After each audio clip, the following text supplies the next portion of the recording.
and gentlemen, we got some breaking news tonight.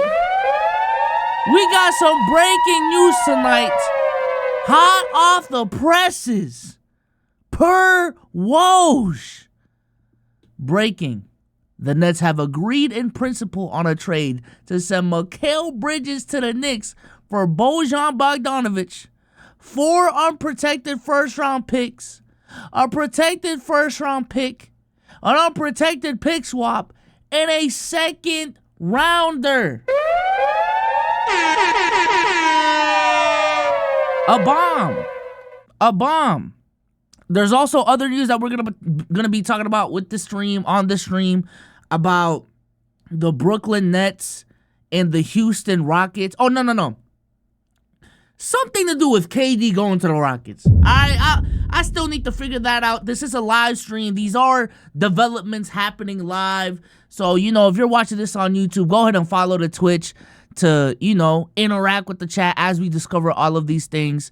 But I believe the trade is pretty much finalized. Let me bring it up.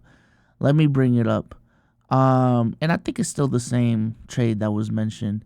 Okay, so, agreed on the principle. In principle on a trade to send Mikal Bridges to the Knicks.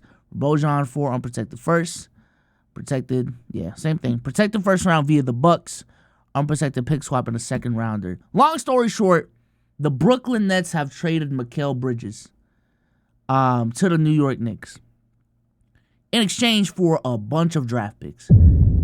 And we're looking at 4 unprotected firsts, a protected first, a swap, and a second rounder. That's like 6 first-round draft picks, essentially, and a second rounder, bro. I think for Brooklyn, hot off the presses, I think Brooklyn, this is still an overall L because, to me, y'all messed up the KD Nets era bad. And I think this is still a ripple effect, obviously, of what, what happened during that era. But now that happened, now that y'all traded KD away, got Mikal Bridges, and now that y'all are setting up for a rebuild, my goodness, what a haul. So overall, a L as to the situation getting here the way that it did, but given the situation as it is, this is one hell of a haul. I was a little bit scared for the Brooklyn Nets in terms of what their direction was with the team that they got, right? Because just to recap the season that they had, we're looking at a team that missed the playoffs, wasn't even a play-in team. Well, actually, no, they weren't a play-in team. And in terms of young assets for a team that blew it up, we're looking at 22-year-old Cam Thomas, 24-year-old Nick Claxton, and that's about it. Mikal Bridges, there was a lot of hype with the way he was performing after they got him at the trade deadline last season, but Mikal Bridges is not this James Harden. Shout out to Sassari for the prime. He is not this the Rockets getting James Harden ass player that they can build on for the next decade. He is 27 already. You know what I'm saying? So, with this move, obviously, the Brooklyn Nets have committed to a rebuild. With this move, who else? If they can move off of Ben Simmons, obviously, they would love to, but that's going to be a hard deal to get off of. But, yeah, the Brooklyn Nets, they are in it for the long haul. And I'm glad they didn't hold on to Mikal Bridges because I did hear a couple rumors of the Nets not wanting to trade Mikal because they want him to be a number 2 to someone else. But again, I'm looking at the assets y'all got. Y'all don't really have a lot of assets that another team with a player who would have that number 1 that would play next to Mikal would want. You know what I'm saying? So I think the only option here was Mikal Bridges. And for them to get 6 first-round draft picks in return, to me, again, L situation, but W trade for the Brooklyn Nets.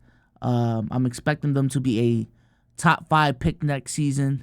I'm expecting them to be in the Cooper Flag sweepstakes.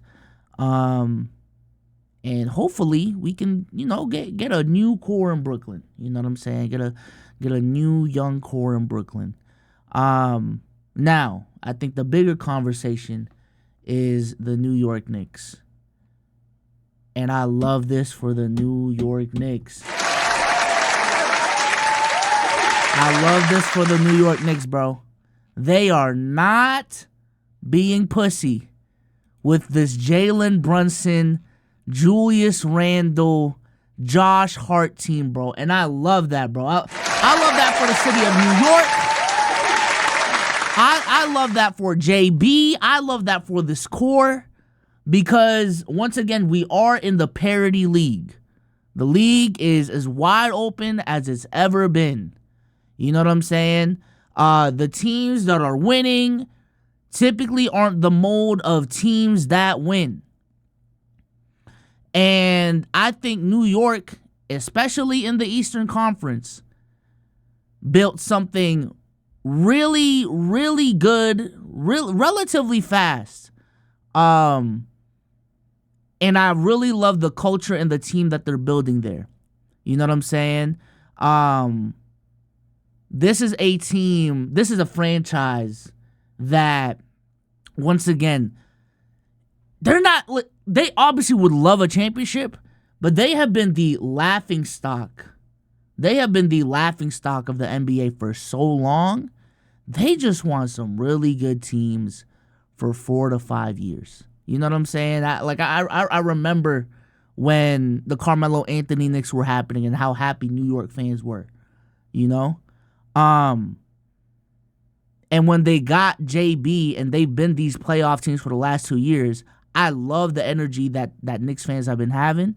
Them going to Philly these last playoffs and running Philly for a day, bro, like, geez. Like, I've never seen that, bro. I ain't gonna lie. I've never seen a team's fan base literally run an arena the way New York Knicks fans went to Philly this past offseason. But for them to see this core and the potential that it got, how successful they are right now, I love how aggressive they've been, even in this last season. Because, they had a chance to just keep it going, keep it flowing with the core that they got. But them trading away R.J. Barrett, them trading away Emmanuel Quickly to get an OG Anunoby in there to bolster this team currently, I thought that was a phenomenal move. You know what I'm saying? And them to build off of that and get Mikal Bridges, another addition to the team that's extremely aggressive, that's relatively short-minded, which is fine. Because again, I'm for teams, chat. If y'all are about to rebuild, go all in on that direction. If y'all are about to try to win now with a core, go in that direction. I hate, and we'll get into it with the Houston news later. I really hate these half-ass rebuilds, contending-ass teams, bro. That's my biggest pet peeve of the league. I ain't gonna lie, bro. Like, my least favorite Celtics team I've ever watched was the 2019 Celtics for that exact reason. You had a team with Kyrie and Gordon Hayward and Al Horford trying to win now, but you also had Jason Tatum and Jaylen Brown, who were these really good young prospects that weren't able to flourish fully because you had Kyrie, Gordon Hayward, and Al Horford on the team. So now it's this, like, weird balance of, are we trying to build for the future or win now or do both? I don't think you can do both. I'm going to be honest. I don't think you can do both. So New York saying, all right, bro, we are trying to win right now. Fuck 5 years, fuck 4 years from now. All we need is one chip in this JB era and we're happy. I love that. I love that. I love the trust and the commitment that they've shown to Jalen Brunson. I love them bringing on, the Villanova guys. I love teams with continuity, chat. And even though, again, they're bringing on pieces that have only been on the team for a year. Mikal Bridges, obviously, he's going to be the new addition. Bringing on guys who have played before, specifically at a really high level in college, and building on that continuity, I think that's That's fantastic, bro. I love that for New York. But to be a little bit more direct with Mikal Bridges and his addition to the team, one of the biggest problems with this New York team last season was just not enough offense. Not enough shot creation outside of Jalen Brunson.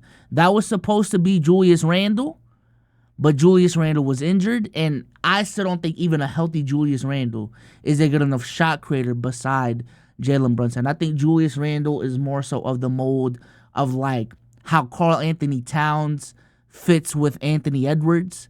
You know what I'm saying? Like, can he put the ball on the floor? Can he score? Absolutely, but that's still not enough on-ball creation. You know what I'm saying? Mikal Bridges being the number 2, this is exactly the role for Mikal Bridges. I didn't like the direction where the narrative was going with Mikal Bridges. Again, last season where people were putting Mikal Bridges into some really interesting conversations really quick. But I think the hype has died down, and I think Mikal Bridges is easily capable of being a 20-point per game scorer, being one of the best defenders in the league, one of the best wing defenders in the league, and is going to give you pretty efficient scoring as well, being a 2 or a 3. You know what I'm saying? His percentages were down last season because of all the attention that he got, but I wouldn't be surprised if in New York, you know, this 43.6 goes back up to a 48.9. You know, this 37% with the amount of open threes he'll be getting because of the more talented squad that he got goes up to 40. He's shot 43% before. So if this goes up to 38, 39, 40, that'd be fantastic. And him getting to the line has still been a problem. So I don't expect much improvement on this, even though if he can improve on that'd be pretty tremendous. I don't need Mikal Bridges to be a crazy playmaker on this team. I just need Mikal Bridges to get buckets and defend. And I think that's a great addition. That's a great addition for the New York Knicks. I love this move. You know what I'm saying? As far as where this puts them in the East, it's too early. It's too early because I've heard some rumors about like what what Milwaukee's trying to do. You know what I'm saying? Like I don't know if y'all have heard what like Milwaukee's trying to do, but essentially they're saying the only untouchables on that team is Dame, Giannis, and everyone. There might be like a mini fire sale in Milwaukee that no one's really talking about right now. And Doc Rivers really wants a team built around him. But Milwaukee is like a really big, they can either be amazing or be ass. You know what I'm saying? Miami. I don't know what's happening with Miami. Are they gonna double down and try to win now and maybe look to trade a Tyler Hero, extend Jimmy Butler, trade Jaime Jaquez to build a more win now team? Or are they gonna trade Jimmy and build around Bam and figure something else out? You know what I'm saying? Philly. I think Philly is they are poised to be one of the best teams in the Eastern Conference next season. There's been so many big free agents linked to Philly. I personally thought if Joel Embiid was healthy last season, they were already a contender. Boston is obviously still up there. Indiana, again, I saw it with my own 2 eyes, bro. They don't got the flashy names that some of these other teams have, bro. But that's a really good team in Indiana, man.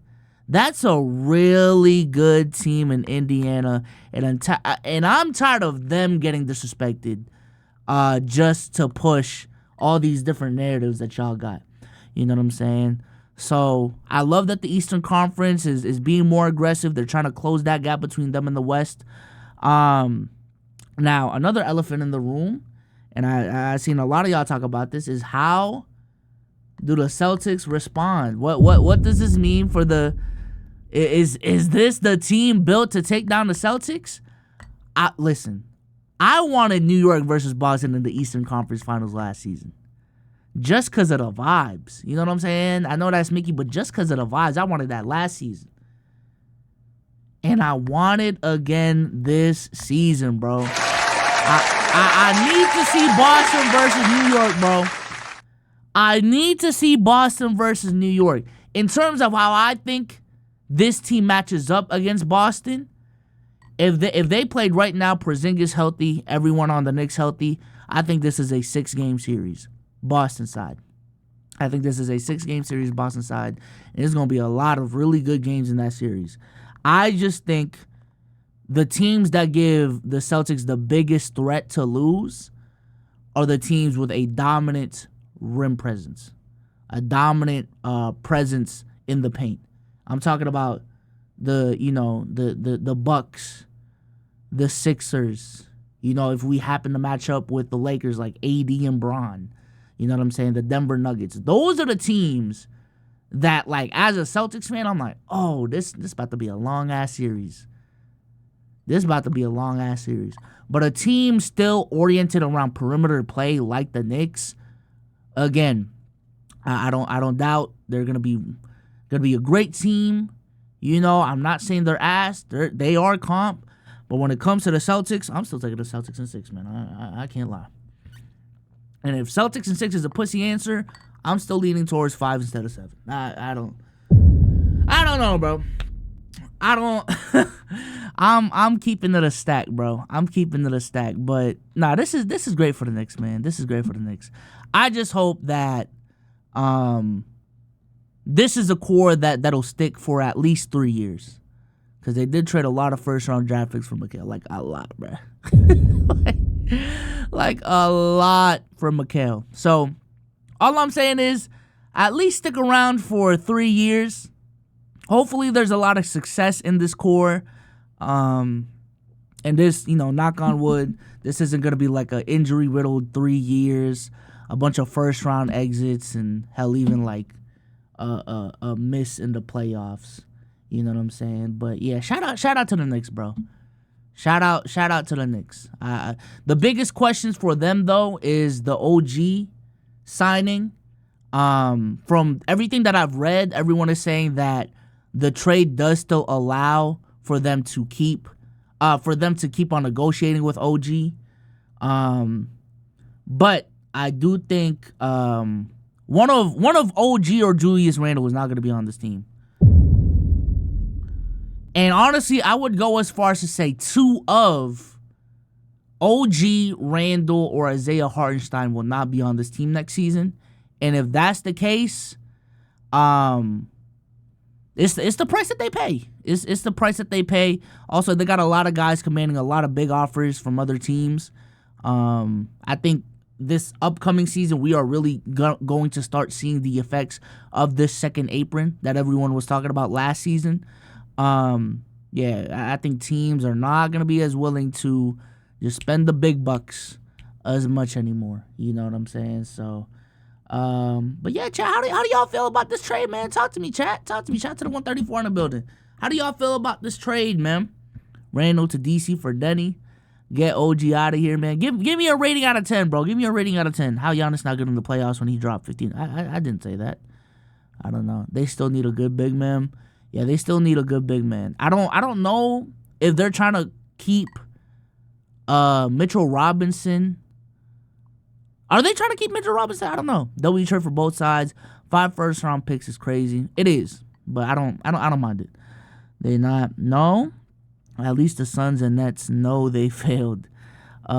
Trade seems pretty fair to me. 8 out of 10. 6 out of 10. Not a needle mover. Just a cool third-round exit at best for New York. I actually disagree. I actually do think this is a needle mover. I think this is similar to Luka getting Kyrie last season. In terms of, is this going to be a team that necessarily matches up well against the juggernaut of the conference? No.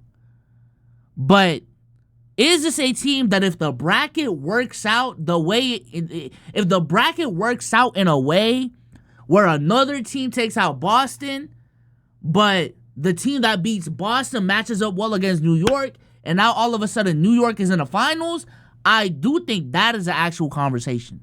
You know what I'm saying? So, yeah. 9 is still just the Knicks. This moves my needle, and I'm not even a Knicks fan. This is better than paying OG 35 mils, so 8 out of 10. They get a better wing for less money with great chemistry off the bat. So, Cardiac, you don't think they're gonna re-sign OG then? You don't think they're gonna re-sign OG then? If they had your typical NBA coach, yes, Tibbs scares me because yes, defensively he's great, but runs his guys into the ground. Yeah, I mean that's fair. But if that's the game plan though, if that's the game plan, try to build the strongest starting five you can, and I think they're trying. They are trying. I think it would be dumb to re-sign OG and let iHeart walk. That's interesting because I think OG is obviously the better player, but in terms of this team not having a big man, if Mitchell Robinson doesn't stay, even if Mitchell Robinson stays, I do think Hartenstein would be much more important to this team than keeping OG. You know what I'm saying? OG to the Mavs, no cap would be a good fit. Bring OG to the Warriors. Do you like Arden stuff? I do like Arden stuff. Brunson, Dante, OG, Mikal, Precious, McBride, and Hart off the bench. Nah, man, I like this for the Knicks. So shout out to the Knicks, man. And chat, say hi to YouTube, man. Say hi to YouTube. I'm about to stop this recording right here.